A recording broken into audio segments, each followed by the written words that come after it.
জানেন মামা, আমি আমার বন্ধু বান্ধব থেকে আরম্ভ করে আমার সাথে চলা প্রত্যেকটা লোকের বিপদে আপদে সব সময় আমি তাদের পাশে ছিলাম।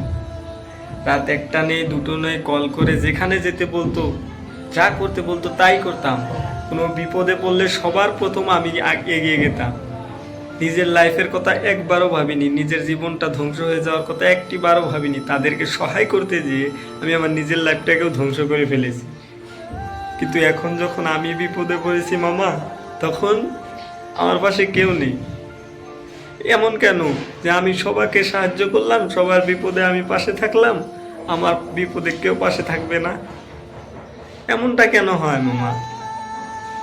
নিঃস্বার্থভাবে তো আমি সবার পাশে থেকেছিলাম, সবার সাথে থেকেছিলাম। এখন যখন আমি বিপদে পড়েছি, আমি যখন একা হয়ে গেছি, তখন আমার বন্ধু বান্ধব কেউ কেউ আমার পাশে নেই কেন? আমি এতটা একা কেন হয়ে গেলাম মামা? আমি তো কারো বিপদে কারো পাশে থেকে সরে যাইনি। যতটুকু হয়েছে আমার দ্বারা আমি ততটুকু তাদের পাশে থেকেছি। কিন্তু আমার বেলায় এমন কেন হলো মামা?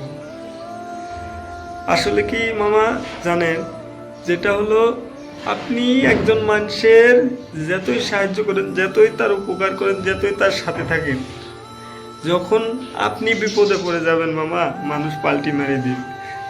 আমি নিঃস্বার্থভাবে তাদেরকে ভালোবেসেছিলাম, তাদেরকে সাহায্য করেছিলাম, তাদের পাশে এসেছিলাম। কিন্তু মামা এখন আমার বিপদে পড়ার পর আমি সবাইকে চিনতে পেরে গেছি মামা, কেউ কারো নয়।